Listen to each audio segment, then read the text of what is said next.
ఎన్నికలప్పుడు ఏమని చెప్పావయ్యా, కరెంటు ఛార్జీలు తగ్గిస్తానన్నావు అన్నాడా లేదా? బాగా మన యూట్యూబ్లో కూడా నేను నా ట్వీట్లో కూడా పెట్టిన ఆయన అన్న మాటలు. రాబోయే 5 సంవత్సరాల్లో కరెంటు ఛార్జీలు పెంచను. రాబోయే 5 సంవత్సరాల్లో కరెంటు ఛార్జీలు పెంచను. రాబోయే 5 సంవత్సరాల్లో కరెంటు ఛార్జీలు పెంచను. అప్పుడు ఎంత గట్టిగా అన్నాడు, మామూలు గట్టిగా కాదు.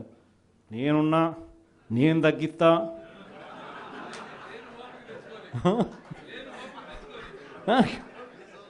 మాటలన్నీ కూడా మామూలు మాటలు కాదు. తీరా వచ్చిన తర్వాత 6 నెలలు తిరక్కమునిపే 15,000 కోట్ల రూపాయలు బాధుడే బాధుడు. రాబోయే 5 సంవత్సరాల్లో కరెంటు ఛార్జీలు పెంచను. రాబోయే 5 సంవత్సరాల్లో కరెంటు ఛార్జీలు పెంచను. రాబోయే 5 సంవత్సరాల్లో కరెంటు ఛార్జీలు పెంచను. ఉట్టి కరెంటు మీద.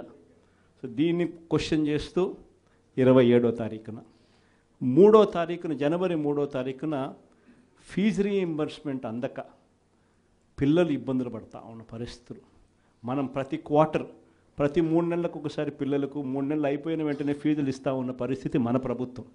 విద్యా దీవెన, వసతి దీవెన క్వార్టర్ అయిపోయిన వెంటనే, 3 నెలలు అయిపోయిన వెంటనే 4వ నెల వెరిఫై చేసి 5వ నెలలో పిల్లల తల్లుల చేతుల్లో డబ్బులు పెట్టి పిల్లలకు విద్యా దీవెన, వసతి దీవెన కింద పూర్తి ఫీజు రీయింబర్స్మెంట్ మనం ఇస్తూ ఉంటే, ఈరోజు ఈ జనవరి వచ్చేసరికి 4 త్రైమాసికాలు, ప్రతి త్రైమాసికం తర్వాత ఇస్తూ ఉన్న మన పాలన 4 త్రైమాసికాలు అయినా కూడా పట్టించుకొని చంద్రబాబు పాలన.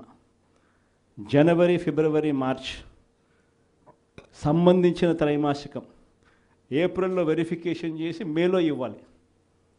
మేలో ఎన్నికలు అయ్యాయి అంతే. జూన్ వచ్చాడు, జూన్ 4వ తారీఖు అంతే. ఆ నుంచి స్టార్ట్ అయింది. జనవరి, ఫిబ్రవరి, మార్చ్ పోయింది, ఏప్రిల్, మే, జూన్ పోయింది, జూలై, ఆగస్ట్, సెప్టెంబర్ పోయింది, అక్టోబర్, నవంబర్, డిసెంబర్ 4 త్రైమాసికాలకు సంబంధించి విద్యా దీవెన పూర్తిగా ఎగరగొట్టాడు.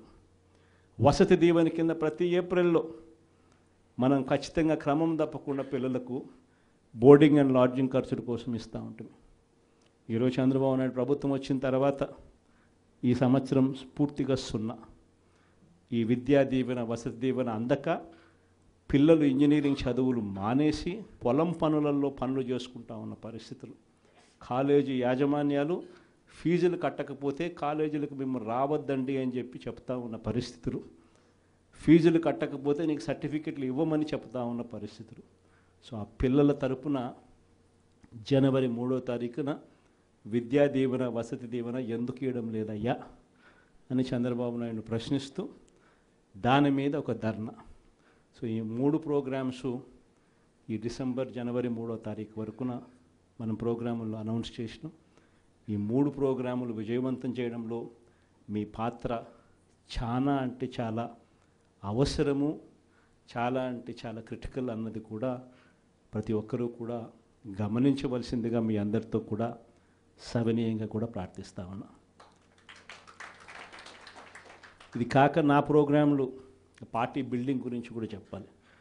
ఎందుకనంటే మన పార్టీ గ్రామ స్థాయిలో కూడా మన పార్టీ బలంగా ఉంది. కానీ బలంగా ఉన్న ఈ పార్టీని ఆర్గనైజ్ స్ట్రక్చర్లోకి తీసుకొని రావాలి. ఆర్గనైజ్ స్ట్రక్చర్లోకి తీసుకొచ్చే కార్యక్రమంలో భాగంగా పార్టీలో క్రియాశీలక మార్పులకు ఇప్పటికే నాంది పలికినాం. నా ప్రోగ్రాం కూడా సంక్రాంతి తర్వాత జనవరి 3వ వారం, జనవరి 4వ వారం నుంచి నా ప్రోగ్రాం కూడా ప్రతి పార్లమెంట్లోనూ నేను కూడా వచ్చి 2 రోజులు అక్కడే నిద్రపోతాను. ప్రతి బుధవారము, ప్రతి గురువారము ఒక్కో పార్లమెంట్ నియోజకవర్గంలో అక్కడే ఉంటా.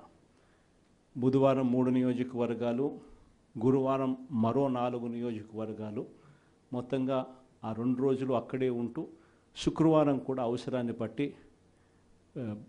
అదే జిల్లాలో ఉండే కార్యక్రమం చేస్తూ ఉన్నాం. ప్రోగ్రాం కూడా మనం పెట్టబోయే ప్రోగ్రాం పేరు కూడా కార్యకర్తలతో జగనన్న పార్టీ బలోపేతానికి దిశానిర్దేశం అనే పేరుతో ఆ ప్రోగ్రాంలో పార్టిసిపేట్ చేసే కార్యక్రమం చేస్తూ ఉన్నాం. యుద్ధం అంతా ఎలా ఉంది అంటే విపరీతమైన చంద్రబాబు నాయుడుతో యుద్ధం చేయడం లేదు మనం. ఓ ఈనాడుతో యుద్ధం చేస్తున్నాం, ఓ ఆంధ్రజ్యోతితో యుద్ధం చేస్తున్నాం, ఓ TV5తో యుద్ధం చేస్తా ఉన్నాం. వీళ్ళందరూ కాకుండా ఒక చెడిపోయి ఉన్న ITDP అనే ఒక వ్యవస్థతో కూడా యుద్ధం చేస్తూ ఉన్నాం. వీళ్ళంతా ఏంది, రోజు డైవర్షన్ పాలిటిక్స్, నెల నెల ఒక డైవర్షన్ పాలిటిక్స్. ఒక అబద్ధం వేస్తారు, ఆ అబద్ధాన్ని మనం తుడుచుకోవాలి. ఈ రకమైన డైవర్షన్ పాలిటిక్స్తో రోజు యుద్ధం చేస్తూ ఉన్నాం. ప్రజలకు చేసిన మంచి ఏది లేదు, ప్రజలకు చేసిన మంచి ఏది కూడా చెప్పుకునేదానికి ఏమీ లేదు. కాబట్టి మట్టేయడమే, బురద వేయడమే అదే పనిగా పెట్టుకున్న ఒక వ్యవస్థతో యుద్ధం చేస్తాం. ఈ వ్యవస్థలోకి యుద్ధం లేక మనం కూడా చేయాలి అని అంటే మీలో ప్రతి ఒక్కరూ కూడా, ప్రతి ఒక్కరికి ఫేస్బుక్ పేజ్ ఉండాలి, ప్రతి ఒక్కరికి వాట్సాప్ ఉండాలి, ప్రతి ఒక్కరికి యూట్యూబ్ ఉండాలి, ప్రతి ఒక్కరికి కూడా ఈ మాధ్యమాలలో ట్విట్టర్ అకౌంట్ ఉండాలి. ప్రతి ఒక్కరికి కూడా మనం కూడా ఈ మాధ్యమాలలో మనకు కూడా ఉండాలి. ఎక్కడైనా మన గ్రామంలో ఏదైనా అన్యాయం జరుగుతున్నప్పుడు టకాని ఫోటో తీసి మనమే ప్రశ్నించాలి. ఎందుకు పెన్షన్ ఇవ్వడం లేదు ఈ అమ్మకు, ఇదిగో ఫోటో. ఎందుకు మా గ్రామంలో మా స్కూల్స్లో నాడు నేడు ఆగిపోయింది, ఇదిగో ఫోటో. ఎందుకు అమ్మఒడి రావడంలా, ఎందుకు మా విలేజ్ క్లినిక్లో పరిస్థితి ఇంత దారుణంగా ఉంది అని క్వశ్చన్ చేస్తూ ఫోటో తీయడం, క్వశ్చన్ చేయడం, అప్లోడ్ చేయడం. ఇలా ప్రతి ఒక్కళ్ళం తయారు కావాలి. ప్రతి ఒక్కళ్ళం కూడా ఆర్గనైజ్ పద్ధతులకి మాదిరిగా పోయి గ్రామ స్థాయిలో మనం ప్రజలకు దగ్గర కాగలిగే కార్యక్రమం ఖచ్చితంగా జరగాలి. లేకపోతే వీళ్ళు చేస్తూ ఉన్న వక్రభాష్యం మామూలుగా లేదు. ప్రతి ఒక్కరి మీద బురద జల్లడమే, ప్రతి ఒక్కటి అబద్ధం చెప్పడమే, ప్రతి ఒక్కటి వక్రీకరించడమే. దీన్ని తిప్పికొడుతూ ప్రజలకు దగ్గరగా ఉండే కార్యక్రమం దగ్గరుండి మనం చేయాలి. కాబట్టి ఆర్గనైజ్ స్ట్రక్చర్లో మిమ్మల్ని అందరినీ కూడా భాగస్వాములు చేసే కార్యక్రమం. రెండవ విషయం మీ అందరికీ కూడా చెప్పడానికి అందరినీ కూడా రమ్మని చెప్పడం జరిగింది. ఎలక్షన్లు అయిపోయాయి, దాదాపుగా 6 నెలలు దాటింది. 6 నెలలు దాటిన పరిస్థితుల మధ్య మళ్ళీ పార్టీని మనం సమాయత్తం చేసే దిశగా అడుగులు వేస్తూ ఈరోజు అందరం కూడా ఇక్కడ కలుస్తా ఉన్నాం. ప్రజలందరూ కూడా ఈరోజు నిలదీసే పరిస్థితిలోకి ప్రజలంతా వస్తూ ఉన్నారు. ఏమైనా 15,000 అని చెప్పి చిన్నపిల్లలు అడుగుతూ ఉన్నారు, ఏమైనా 18,000 అని చెప్పి వాళ్ళ అమ్మలు అడుగుతూ ఉన్నారు, ఏమైనా 48,000 అని చెప్పి ఆ అమ్మమ్మలు అడుగుతూ ఉన్నారు, ఏమైంది 36,000 అని చెప్పి చిన్నపిల్లలు ఉద్యోగం కోసం ఎదుగుతూ ఉన్న పిల్లలు అడుగుతూ ఉన్నారు, ఏమైంది 20,000 అని చెప్పి రైతన్నలు అడుగుతూ ఉన్నారు. వీళ్ళకి ఎవ్వరికీ కూడా చంద్రబాబు నాయుడు అనే వ్యక్తి వాళ్ళ పార్టీకి